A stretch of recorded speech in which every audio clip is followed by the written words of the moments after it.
Hey everybody, welcome to Culinary Characters Unlocked. I'm David Page. On this episode, a two-time James Beard Award nominee serving up home cooking in Durham, North Carolina. The home cooking she grew up with in India. Here's Preeti Waas. Chef, thank you for joining me. How are you? I'm well, thanks for having me. How are things in North Carolina? Coming out of a slow-ish summer, so trying to gear up for hopefully a busy season. What's the market in North Carolina for your cooking? I would like to say it is wide open because nobody else does what we do. Which is what? Which is very regional Indian cooking, home style. It really is home cooking. I don't have any culinary education, so I cook at the restaurant like I cook for my family. Which is very well, I hear. So they say. You mentioned regional Indian cooking. India is a huge country, multiple regions, multiple ethnicities, yet in the United States, we tend to think of Indian food as a monolith. Right. There's vindaloo, there's tikka masala, there's naan, but that is not Indian cooking writ large. What is Indian cooking? India is a subcontinent, very large country, as you know, and the very shape of it means that we have from the mountains all the way down to the sea. And being a peninsula, we have a lot of coastline. And India's history also means that she has been time and time again plundered for her wealth and her riches, which are spices, gems, land, and also really being on the spice route, being a gateway all the way from the east through to the west. And a lot has been plundered from India. But in that plundering, we have also received, because we have been attacked by, well, I should say we've been colonized by the Dutch, by the Portuguese, by the British. Preceding them were the Mughals. And then you also had the Romans who came to India. So what Indian cuisine is an amalgamation of all that. You have our native ingredients, and especially spices. And then I like to say this about India. India says, whatever you bring to us, we'll take it, we'll make it better. And that's what we've done. That's formed our regional cuisine. Such as? Vindaloo, for instance, you brought that up. So vindaloo is actually a Portuguese dish. It's vin, D''alho. So vindalho. So that's what the Portuguese did, is they, for their sea journeys, they brought pork in barrels of wine to keep it from spoiling. And that's what they brought to the coastline of Goa. And when they came to Goa, of course, as Indians said, you know what would make that even tastier? Let's add some red chilies and garlic and warm spices, like whole spices like cinnamon and cloves and cardamom and all of those things. And then now let's make that fiery hot. Then the lamb or the pork is what it was traditionally cooked with. Pork then is braised in this wonderfully fiery, spicy, warm spiced paste, and then with the addition of vinegar, which of course all wine is vinegar, and there you have it. But wait, I'm used to, here in the U.S., I've had mostly lamb vindaloo, I think some chicken vindaloo. I don't think I've ever had pork in an Indian restaurant. When did it become lamb? It became lamb when most Indian restaurants in the U.S. want to appeal also to their Muslim population or the Muslim guests and not serve pork to stay halal. Now, in India, is vindaloo still mostly pork? Yes. Well, that's the first thing I didn't know. There's a lot I don't know about Indian food. I still don't know a lot. Well, how many different regional cuisines are there? Ooh. There are 26 different states in India, and each state has its own language, its own culture, and the region, the cuisine actually changes every 100 kilometers or so, even within the same state.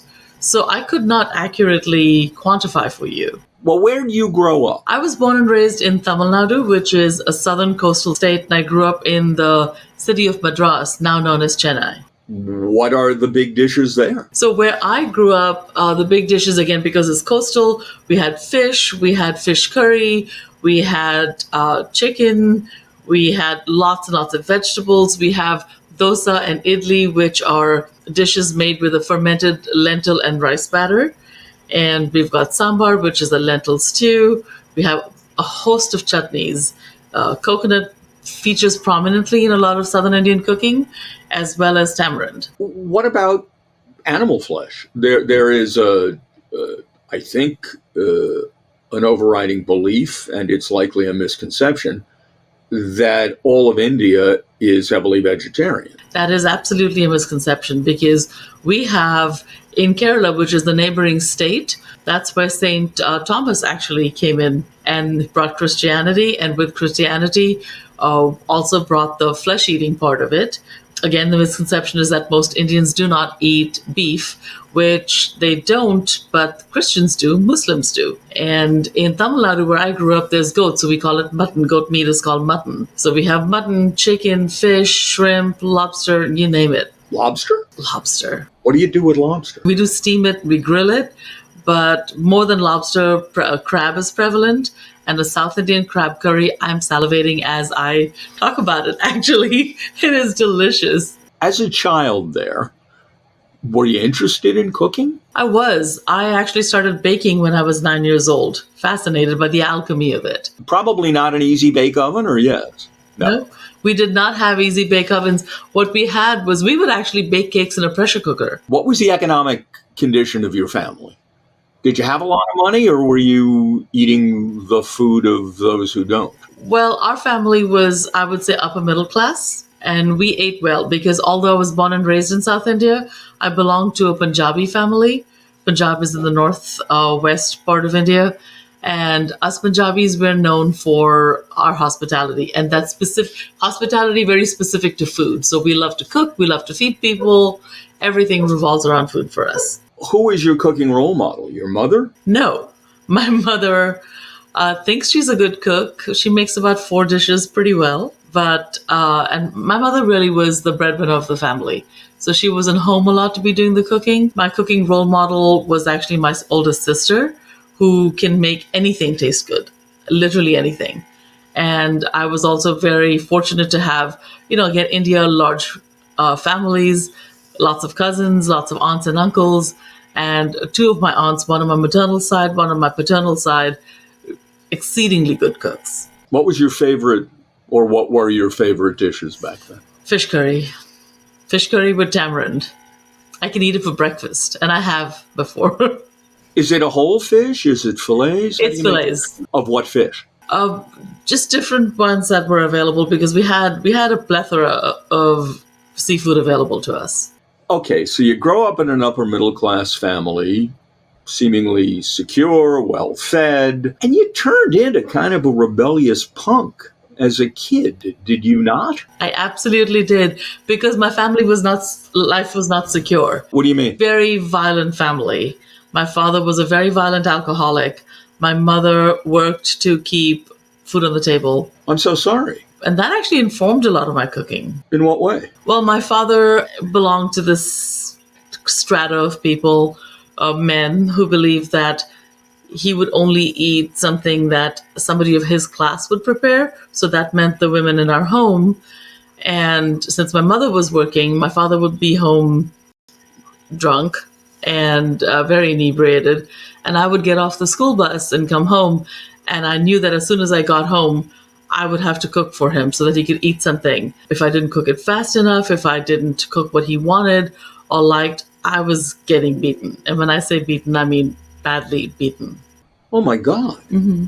Did you escape that environment? Yes, I absolutely did. I mean, my father, and I'm not saying this for shock value, or I can now speak as if it happened to somebody else, because so many years later it feels like it was somebody else that all this happened to. But my father did, in fact, try to kill me a couple of times. Broad daylight. Nobody stopped him. So I was literally escaping that. And I was able to escape, thank goodness. What'd you do? Where'd you go? The States. Wait, hold on. First, didn't you become a flight attendant? I did. And that was my slow escape, my small escape. So I did become a flight attendant, and that kept me out of the house and kept me away on layovers and things like that. So that was good. And then while I was still a flight attendant, my sister lived in LA, and I'd gone to visit her. I left the day my visa was approved. Got to the States. My husband worked with my sister.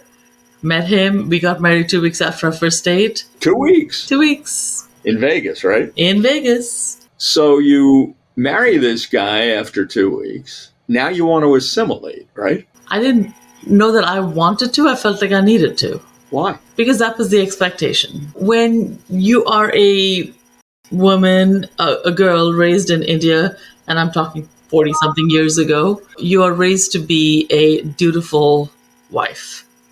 You're not raised to be your own person. And so I was raised to be a dutiful wife.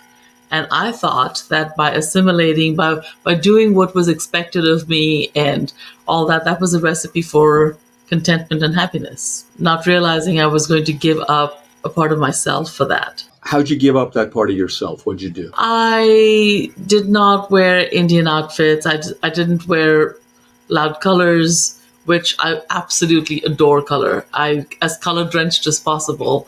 And to make it comfortable for my husband, he's very much a white t-shirt, blue jeans kind of guy.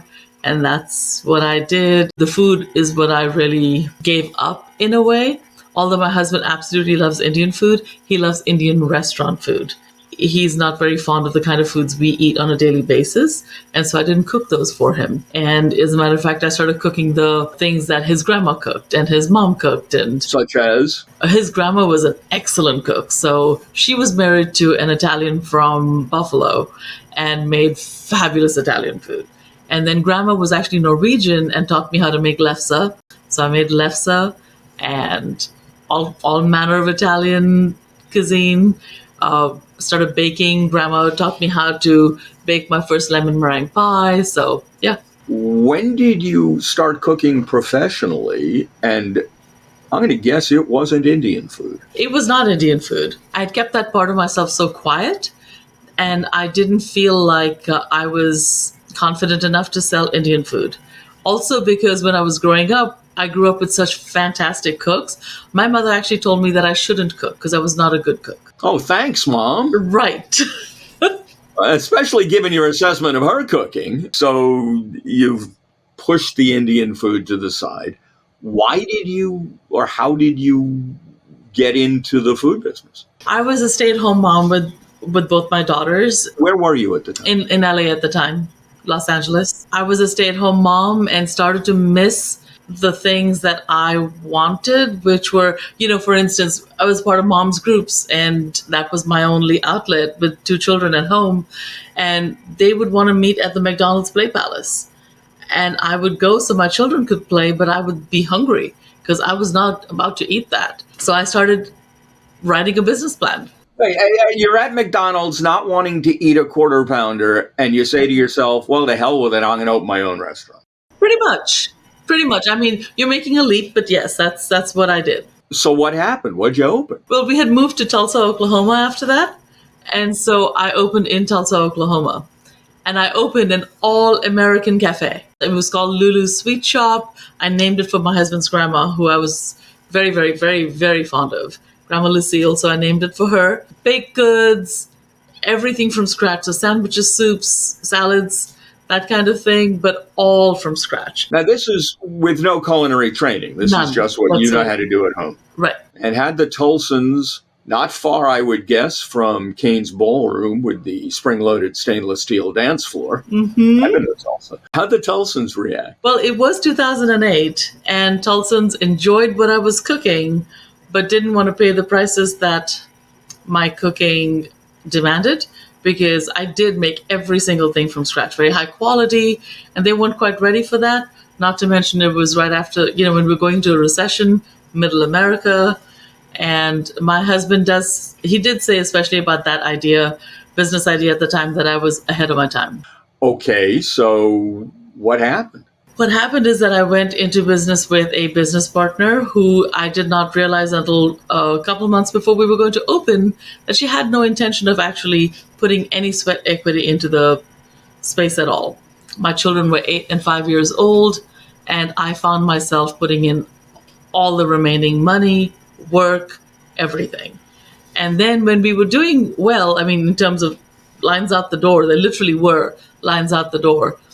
Then she decided she wanted a piece of that. And so we ended up in litigation, and that's how that ended. Well, what happened next? A couple of years later, we moved to North Carolina because we wanted better higher education options for our daughters. And also, my husband is in the IT industry. Research Triangle Park made sense. So we just picked up and moved. And I swore I would never do anything in the food industry again because I felt like I was burned pretty badly. And I just wanted a little job somewhere answering phones or something while my daughters went to school. I applied to do just that at this event venue in downtown Cary, and she saw my resume, the then owner did. She was like, our kitchen is suffering. We need food and beverage. We need this and we need that. And I said, I am not doing that again. What venue? This is called the Matthews House. They held weddings and all that, but they also had an attached kitchen because they wanted an in-house catering, and the in-house catering was failing miserably. And I went in and revitalized it. Wait, a minute ago you told me you weren't going to do this. I know. What happened? They got me. And also, how'd they get? What, they offer you a ton of money or what? Unfortunately, no. As a matter of fact, I lost a lot of money with her because she still has not. I left that job in 2012, 14, excuse me. She still owes me for 6 months of work. Hey, lady, I'm not going to name you for litigation reasons because I married my lawyer, but pay the hell up. Really? So then what? When I quit that job, I really went back to what gave me the most joy, which is baking. And I had been baking these chocolate chip cookies since my children were little, and those really got us known in Tulsa as well. They're hefty, they're really good. I've had a couple of food writers say that they prefer those to Levan's cookies out of New York City. So maybe you'll have to try for yourself, David. I'll give you my FedEx account number when please. We're done here, please. Okay. So I got my home bakery licensed, started baking those cookies, started making jams, and selling at the farmer's market on weekends. That's a long way from an Indian restaurant. Correct. So what happened? What happened next is I was doing that, and then I was also offered a job as an adjunct professor at the local community college to teach continuing education classes, culinary classes. So I really enjoyed teaching people, so I was doing that. And then, because of those connections, the YMCA in downtown Raleigh asked me if I wanted to take over their little kiosk in the front lobby to run their coffee shop. And I was like, okay. So I went and looked at it, and I thought, well, there's all these other coffee shops around downtown Raleigh. Why would I open yet another one? And that's when the first glimmers of reclaiming my Indianness started to bubble up. And I was thinking, what I really miss from India is those little corner shops, ubiquitous corner shops that sold chai and filter coffee, South Indian filter coffee, veg puffs, and cumin seed cookies. And I was like, what if I did that? You're describing an Indian bodega. Correct. A little bit. We just call them corner shops. And so I thought the footprint was small enough to where I could take that risk, and how badly could it go? You tell me. Well, I opened on November 1st, 2019, and it went exceedingly well until 4 months later we got into lockdown. We went into lockdown. Oh, boy. And in the meantime, because of supplying that little spot, and also the farmers markets my market had grown over there. So what we had done was purchased a house just outside the city limits in Raleigh. And we specifically looked for a house that had a detached garage. And I turned that detached garage into a full commercial kitchen, blessed by the Department of Agriculture, fully licensed and all that. So when we went into lockdown, I felt very fortunate that I had this kitchen out my back door. And I started to think about all the people who lost access to the kitchen, thus their livelihood. And so I started, because of social media, I would cook and I would ask people who wanted to come pick up food.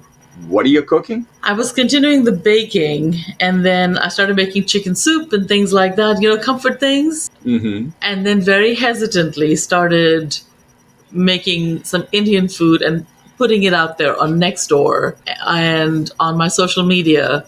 And turns out people wanted that. So they would order the food, and it was nail biting for me. Are they going to like it or they're not going to like it? Because I knew my food was not comparable to Indian restaurants. And that's on purpose because I'm not making restaurant food at home. A few months later, I decided either I completely shut this down or I take an enormous leap of faith. Well, I'm guessing, based on the fact that I'm talking to you about your restaurant, that you probably took that leap of faith. I did. And what'd you do? We opened a cafe, and I wanted to combine everything that I love to do, which was I installed a kitchen, beautiful kitchen in the middle of the dining room to teach cooking classes. There was going to be a market, like a little deli component. And what was the name of the restaurant? Cheeni Indian Food Emporium. And what does Cheeni mean? Cheeni means sugar. The farmer's market business was called Sugar and Spice Kitchen. So I took the first word, which translates to Cheeni, which means sugar. And I thought it was a word that people would remember, not be able to screw up the pronunciation. So that was that. And was this restaurant successful? Yes. It got very busy and popular. And even before the first year was up, we were named Edo Carolina's Restaurant of the Year. And also I received my first James Beard Best Chef nomination. I cannot begin to tell you how shocking that was for me. But in terms of, was it successful financially? Ultimately, no, because I didn't intend to open a full restaurant. But people kept coming for the food, so I had to hire more staff, and my numbers were skewed and all of that. Also, it was in this little nondescript, out-of-the-way shopping center in the strip mall. But it was after the pandemic. Coming out of the pandemic. So at some point, you ended up moving from Raleigh to Durham. So where you are today. Right. So while I was still in Raleigh, another friend who owns a chain of restaurants in North Carolina here, kept asking me, he said, when I come to your restaurant, I expect to see lines out the door. He said, if you took this location and you moved it somewhere else, that's what would happen. He said, but because of where you are, I'm not seeing, how are you making your numbers? And I said, I'm not. So he said, if you ever want to move, I will help you. Let's have the conversation. So I had that in the back of my mind, and no intention of moving really. But then this location where I am currently, it is at the bottom of an independently owned hotel called the Unscripted Hotel, and the landlords asked me, they wanted Cheeni there. Oh, they came to you? Yes, and the benefit there is that because their previous tenant had left, they left the space completely equipped, every piece of equipment, a dream. So because the financial commitment was not going to be from scratch, a build out and opening all that. So I opened that last year, not even a year ago. I actually opened it on my 51st birthday. Happy birthday. Thank you. And that's a full service restaurant. I've never even worked in a full service restaurant before, and I opened one. File that one under if you don't know better? Yeah. How was the learning curve? The learning curve was rough, but can I tell you that I love it? I absolutely love it. Why? I get to feed people. What is it about? Why is that wonderful? I don't know what that fulfills in me. But it's something. If I were to dig deep psychologically, I think I like to feed people the way I wish I had been fed when I was growing up. And I don't mean just food. That is both sad but hopeful. That's me. Sad but hopeful. I am no longer sad. I am no longer a sad person. Well, let me read you what I read. This is a great line. As customers walk through the tall glass doors of Cheeni, they'll immediately encounter Preeti Waas's maternal glow.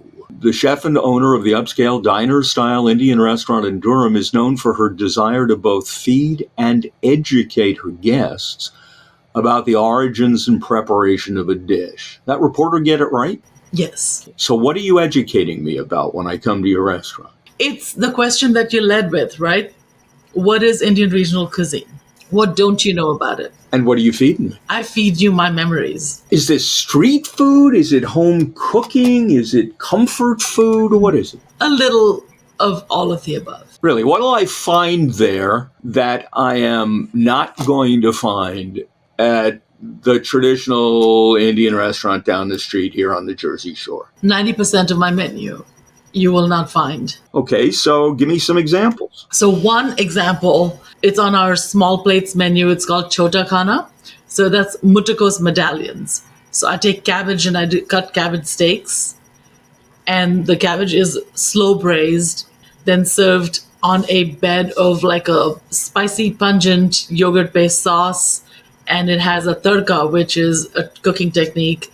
It has a tadka of coconut and mustard seeds and curry leaves on top. What is that technique? It's called tadka, tadka is heating fat, so ghee in this case, heating it and then popping seeds like mustard seeds or cumin or fenugreek seeds or even garlic and blooming those flavors in this hot fat.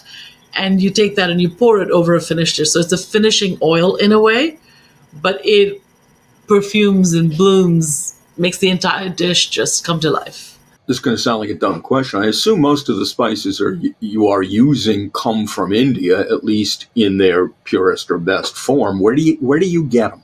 I actually get my spices from a company called Spice Fix. This is a 2-woman-owned company they're very, very small, and they import directly from farmers in India. From the farmers? From the farmers, because one of the women, her father-in-law is boots on the ground in India and goes and talks to farmers and negotiates with them and makes sure that they have their shipments. So there's really no middle person there, and they're very pure spices.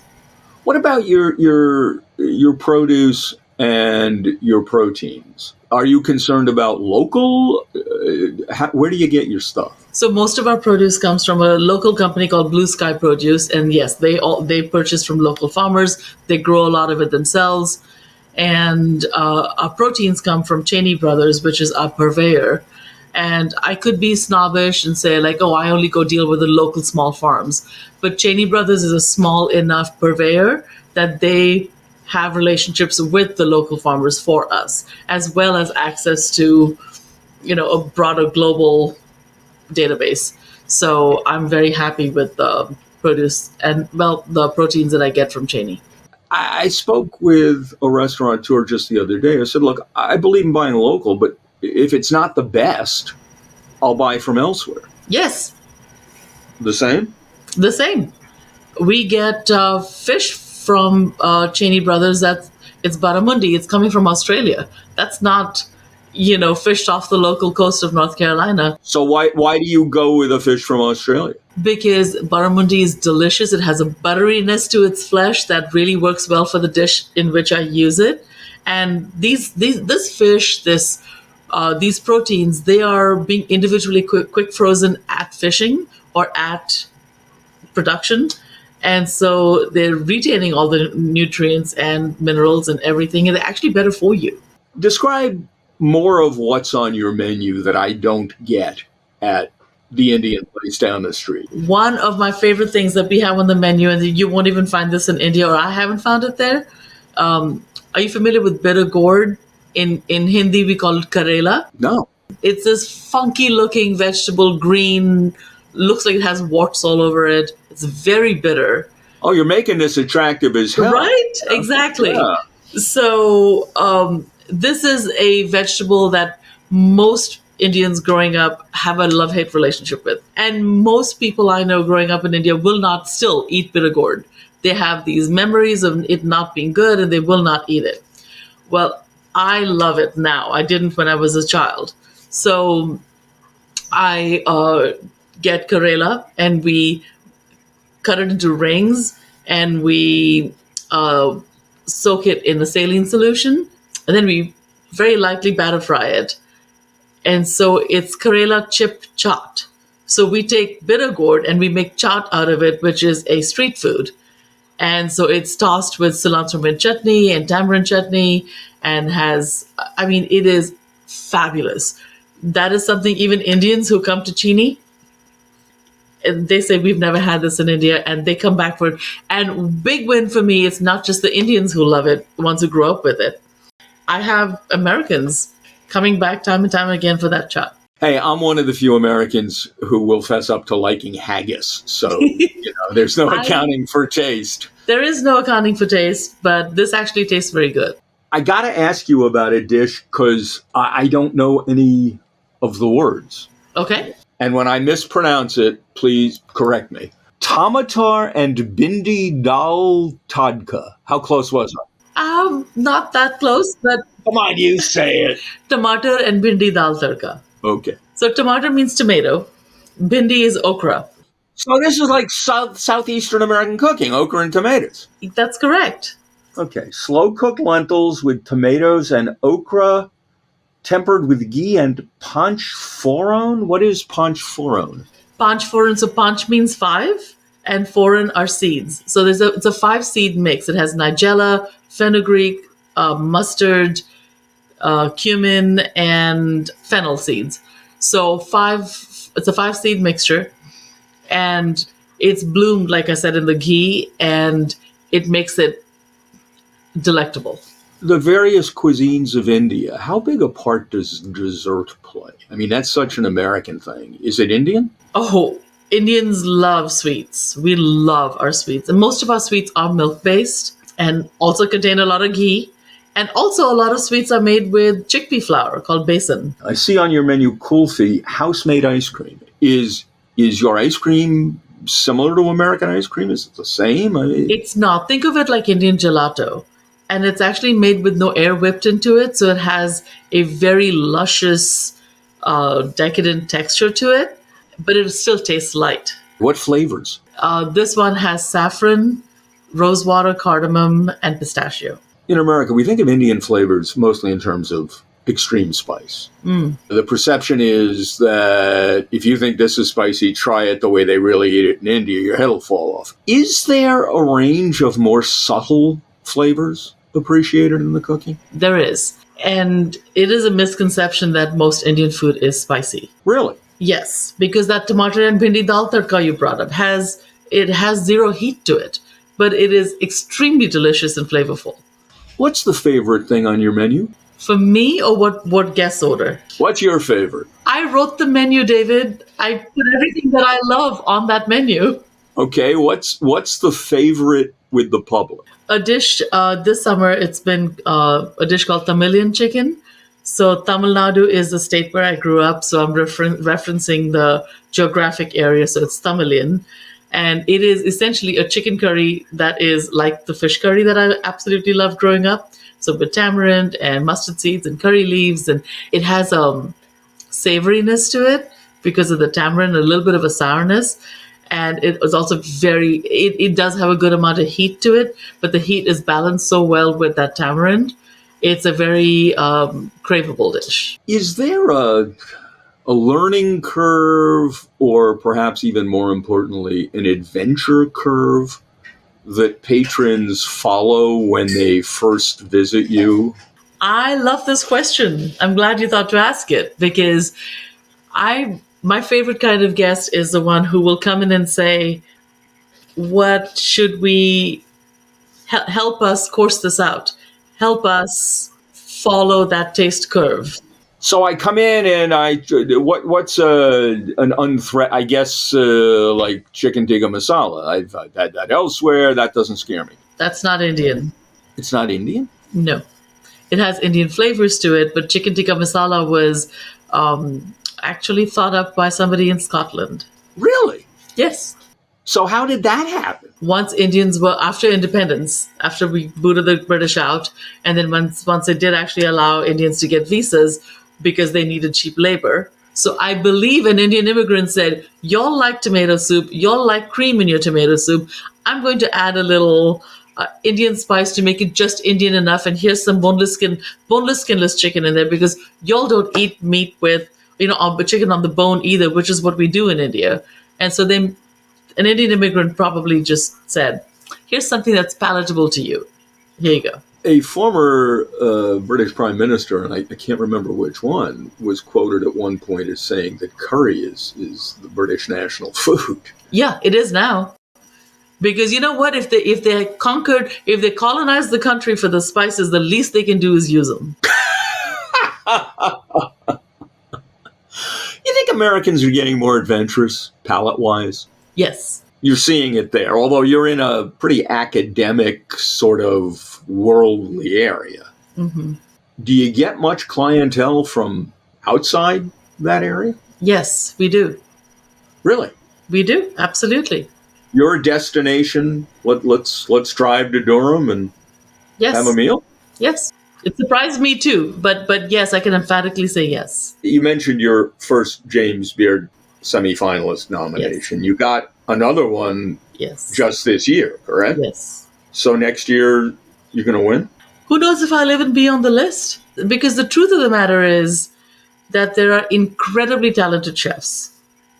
I don't know why I hit somebody's radar, but that's just a matter of chance. Well, quality of your food has a lot to do with it, I would think. I do agree with that. However, I'm saying in the big balance of things, there are so many chefs to watch. There are so many chefs cooking great food. So if I got on the list 2 years in a row, and next year I'm not on the list, that just makes sense because it's somebody else's turn. That's how it should be. What's the future hold? We are opening another location. It's smack dab in the middle of RTP. Research Triangle Park. The Research Triangle Park, excuse me, yes. They came to us and wanted Cheeni to be their flagship. Well, congratulations. Thank you. So how are you able to do all this? I'm very scrappy, and I have a secret superpower, which is my older daughter, who has joined me in the business. Thank goodness. She came on board when I opened Cheeni Durham, and this girl is pretty much running the show, and thank goodness for that. She's also a beverage manager, and she makes incredible cocktails. And our cocktails all have the same through thread to the food with the same spices. We actually use kitchen ingredients, and they're fabulous.